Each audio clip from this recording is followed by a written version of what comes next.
আমি নারকেলটা কুড়িয়ে নেব। এই নারকেলটা কিন্তু দিয়ে যেটা বানাবো ওটা কিন্তু একটা মুখরোচক খাবার। অনেকে কিন্তু জানে না ওই খাবারটার ভাবে বানাতে হয়, খুব সুন্দর টেস্ট লাগে খেতে।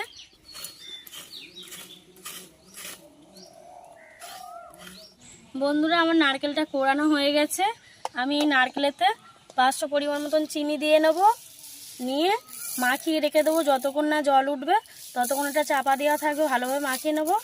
বন্ধুরা, চিনি আর নারকেলটা দিয়ে আমি মাখিয়ে রেখেছিলাম আধ ঘন্টা পরে ফিরলাম।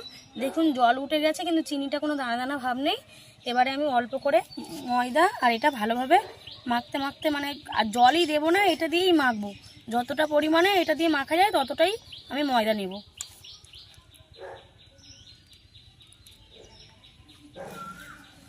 ভালোভাবে সুন্দর করে মাখিয়ে নিতে হবে। বন্ধুরা, আমি সুন্দর করে মেখে নিয়েছি। দেখুন একটা ডো বানিয়ে নিয়েছে। এবার এটা থেকে গোল গোল করে গুলির আকারে নিয়ে নেব। বন্ধুরা, নারকেল, চিনি আর ময়দাটা দিয়ে আমি একটা ডো বানিয়ে নিয়েছিলাম, তাতে থেকে ছোট ছোট বলের আকৃতি করে নিয়েছি। সব বানানো হয়ে গেছে। এবার আমি সাদা তেলে এটা ভেজে নেব।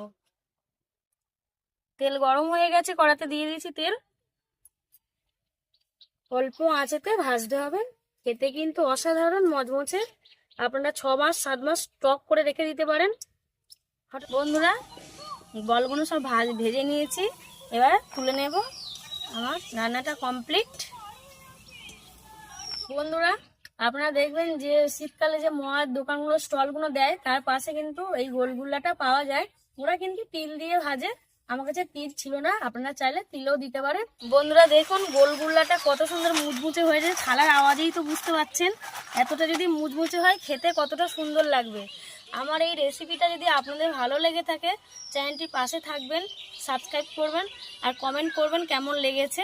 বন্ধুরা, কতটা খাস্তা হয়েছে আমি আপনাদেরকে ভেঙে দেখাচ্ছি কেমন খাস্তা হয়েছে। দেখুন কত সুন্দর হয়েছে, দেখুন পুরো মুচমুচে আর খেতেও খুব সুন্দর।